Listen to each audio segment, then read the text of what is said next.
In case you've ever doubted me, the many, many times I've said that the government does not want to solve the drug crisis. The government does not want to solve the drug crisis. There's way too much money in it. In case you've ever doubted me when I've said that, I have further proof. This segment is brought to you in partnership with our friends over at Future 42. Turn your frustration into action at future42.org. All right, so as I said, I'm sitting on my couch on a Sunday, sweating. It was so hot this weekend. My tiny little air conditioner just doing its damnedest to keep up in the corner. Are you complaining? I hate the heat. Stop I'm it. sweating right now. My neck is sweating.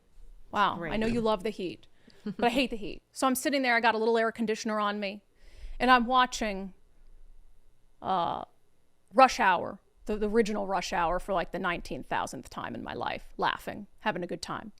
And all of a sudden a commercial comes on. Now, I apologize. I rewound it and had to record it on my phone with my AC blasting in the background. But I couldn't find it online. So here's the commercial that I saw while I was minding my own business. Most people who have lived through an opioid overdose have something in common. They didn't do it alone. Someone was there when they OD'd. Someone had naloxone. Someone called for help. So, if you use opioids like fentanyl, know who your someone is. Use with them when you can. Have naloxone with you. And make sure your someone is ready to help you if you need it. Just like you would for them.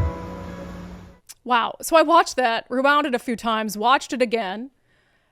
A couple things stand out. First, fentanyl users don't all look like that. Now, do I think that there are some people who use and abuse fentanyl who look totally normal and otherwise lead normal lives? Absolutely. I think there's people who die of fentanyl overdoses who thought they were having something else and it had fentanyl in it and they died. I'm not saying all fentanyl abusers are people who are sitting out at 3rd and Pine, shooting it between their toes and folded in half.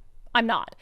But the way in which that normalized fentanyl abuse, that short ad from the state of Washington, the Department of Health, was crazy to me. The other thing, of course, that all of you are probably screaming that's missing is any sort of suggestion that maybe the safest way to do fentanyl is not to do it.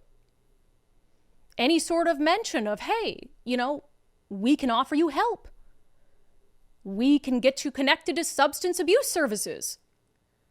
Because the only real safe way to do fentanyl is not to do it. No, it was all about, hey, find a friend who'll watch you inject a deadly drug into your veins.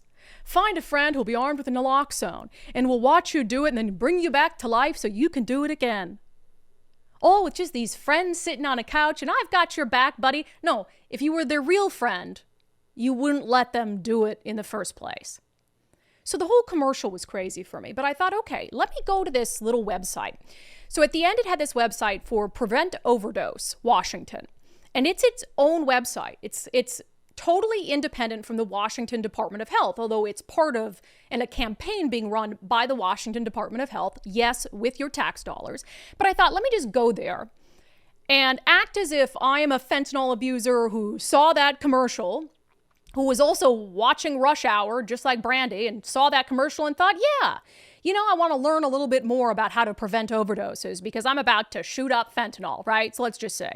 So I thought, okay, maybe there's more to the website and it will ultimately act as a way to funnel these drug users into services. Because, right, that should be the goal of every single dollar that we spend toward the drug crisis and the fentanyl crisis. Even if it's a handout, quote unquote, harm reduction, that it should be constantly pushing them in the direction of getting help for their addiction, right? Can you put that website back up, Nicole? So Prevent Overdose WA, it has 4 key things you can click on. Where to find naloxone. So it'll give you a list of locations where you can go buy it or get it for free.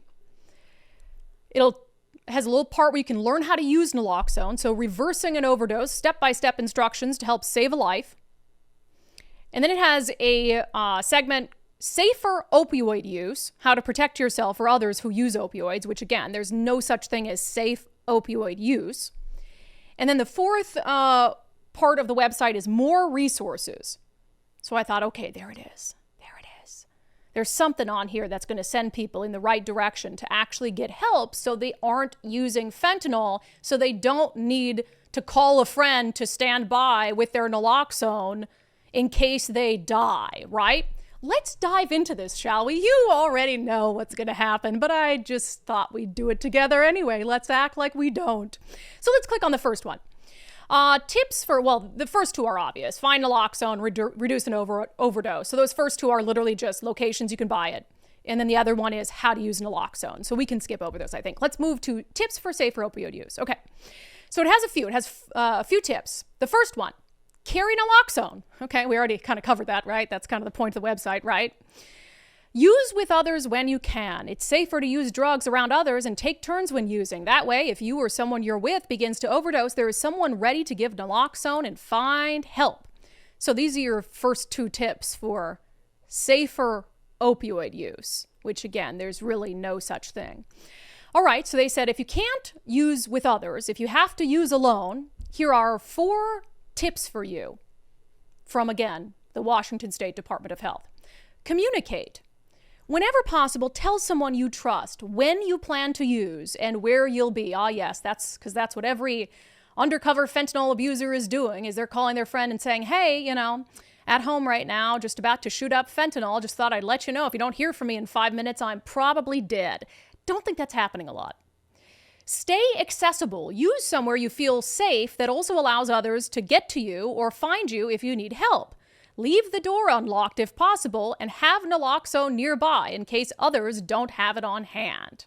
Got it. A lot of steps there. Similar to when the Department of Social and Health Services or the Department of Children, Youth, and Families said, hey, if you're a drug-abusing parent, we'll give you a free lockbox so you can lock up your fentanyl syringes, as if anyone would ever think to do that. If you're dumb enough to use fentanyl around kids, you're probably not smart enough to lock it up before, during, and after. Here's the third tip. Again, taxpayer-funded tip from the Department of Health.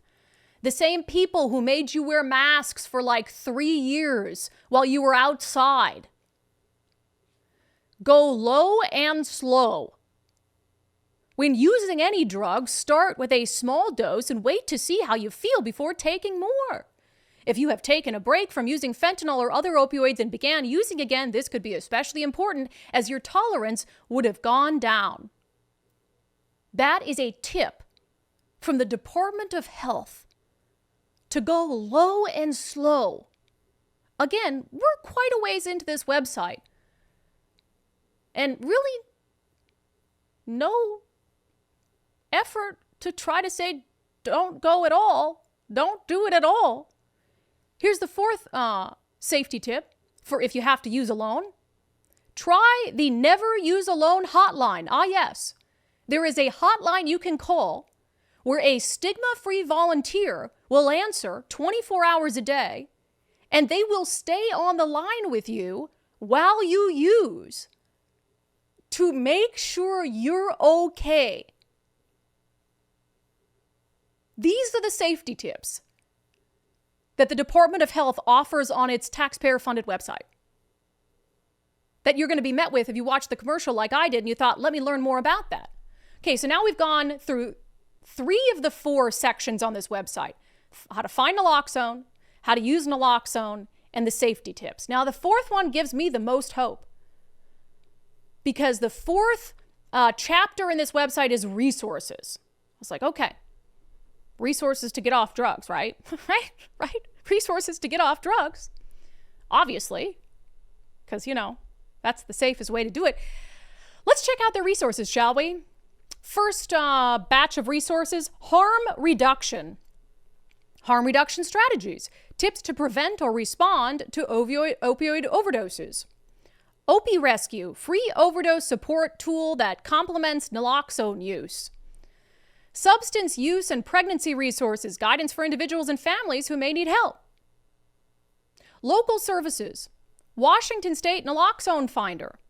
Syringe service program delivery. Oh, yeah.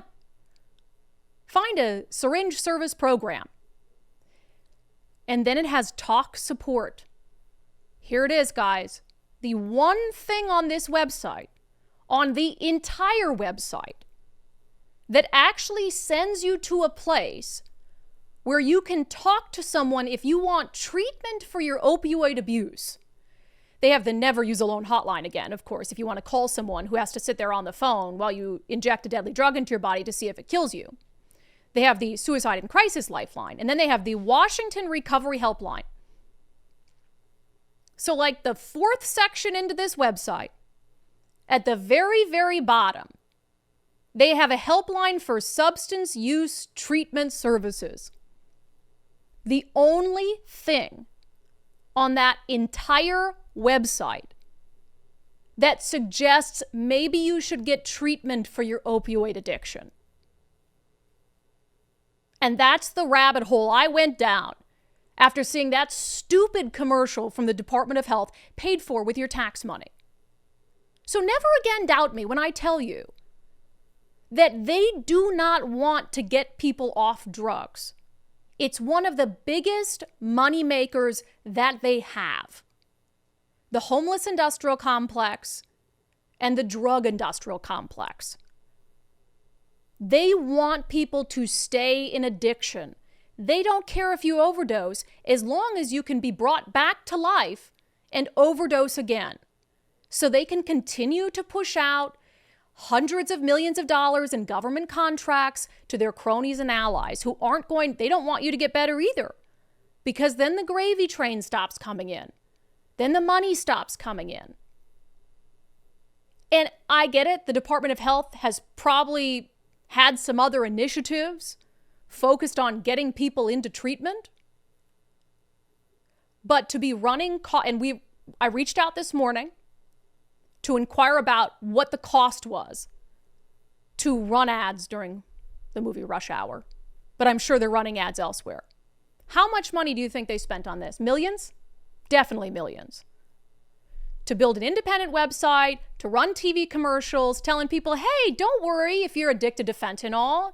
Totally, that's awesome. Love it. Good for you. Just make sure maybe you tell someone, you have a friend nearby, you arm them with naloxone, and then have them watch you inject that deadly drug into your body. And if you don't have any friends, that's okay. We have a hotline. Call our hotline, and we'll have somebody sit there as you inject the drug. And then if you don't respond in a couple minutes, then maybe we'll call police, but police are scary, so maybe we'll just let you die. What do you want me to do with this? All because I saw a commercial yesterday. It's pretty wild too, because that last graphic, so where the recovery line is under talk support, which to me that's like they're just gonna talk you into doing it for longer in you think these people are gonna say, hey, maybe you don't need substance use treatment. It's not it's not for everyone. It's not for everyone. Right. You should just keep doing it. Yeah. Just keep doing it. You really think that they're going to give you the support you need? And look, I get it that just telling someone don't do fentanyl doesn't really work, I know that's been tried quite a bit.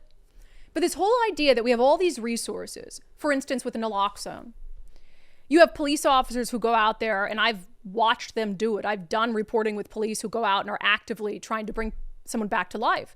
And there's nothing on the back end. The people get up, they walk away. No requirement they go to the hospital.